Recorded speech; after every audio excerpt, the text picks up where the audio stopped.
Hi everyone, my name is Holly Lamb, and this is week 3, where today we're studying chapters 2 and 3, and the cases highlighted in these chapters are Unilever and also Dunkin' Donuts. So first we're going to start off with the Unilever case.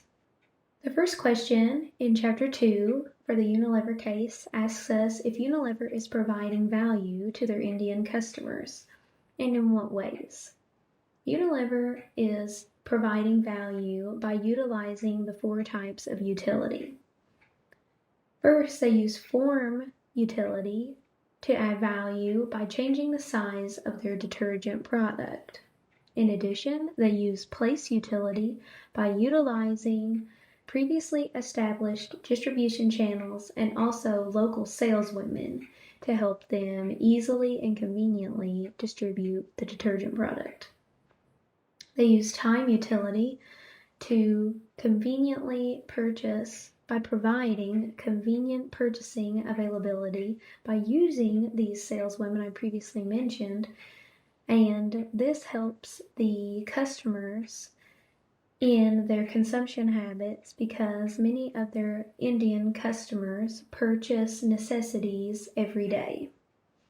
They also use ownership utility by making the product fit the customer lifestyle and also their shopping habits.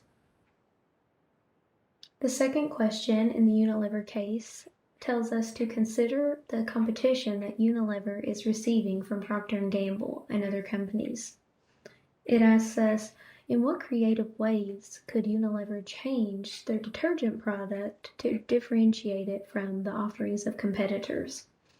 Unilever should highlight Wheel's alternative uses as a cleaning agent. They could do this by adding a skin moisturizing ingredient to improve utility. This would add value to the customers because they could use the product for more than one use. This would differentiate this specific detergent product from the offerings of competitors because it could be used for more than one activity. The third question in this chapter asks us what principles should be used to determine if a product is a good fit for a bottom of the pyramid market. And what are some products that should not be offered to bottom of the pyramid markets? And who should decide on these issues? Some principles that should be considered for determining if a product is a good fit for a bottom of the pyramid market are average annual income specifically, and also the level of education for the customers in mind. Products that should not be considered for a bottom of the pyramid market are products that are not affordable to the customers in mind, even if it's reduced to a reasonable size.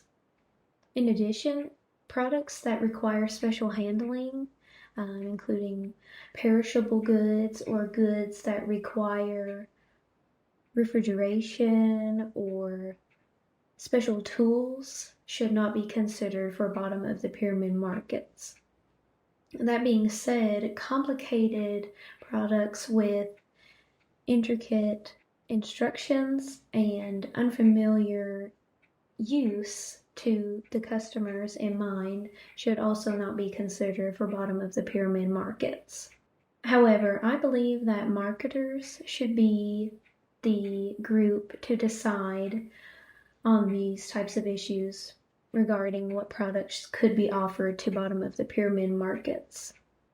Lastly, the fourth question in the Unilever case asks us if it is ethical for marketers to profit off of individuals in the bottom of the pyramid market and in subsistence level. Should companies only market their products to people in certain income classes, and what factors could a marketer take into consideration when trying to answer these types of questions? I believe it is ethical to market to bottom of the pyramid markets because this ignored group of consumers is untapped potential for many companies, And if a company could justify marketing their product to bottom of the pyramid consumers, they could help these individuals promote social development. And some other factors to consider when answering these types of questions are income level of the customers in mind, the consumption behavior of these types of individuals. Does your product really fit with their consumption behavior? And lifestyle. Does the product that you could potentially offer these consumers, does it fit their lifestyle? Could they reasonably afford the product, and does the purchasing style of the product fit with the consumer's day-to-day life? Next, we'll move on to the Dunkin' Donuts case. The first question in the Dunkin' Donuts case highlights that Dunkin' Donuts shifted their focus from the product that customers identified them with, donuts, and shifted their focus towards coffee. It asks us, what are the risks with doing so, and what marketing strategies can help reduce these risks? Risks associated with changing their product focus include a loss of brand differentiation. When Dunkin' Donuts shifted its focus from donuts to coffee, it intensified its competition because it opened itself up to the Starbucks competition, and also it intensified its competition through the multitude of other coffee shops. To mitigate these risks, Dunkin' Donuts should heavily promote the differentiating aspects of their marketing strategy compared to their competition. They should continue to promote that they offer many other products besides just coffee beverages.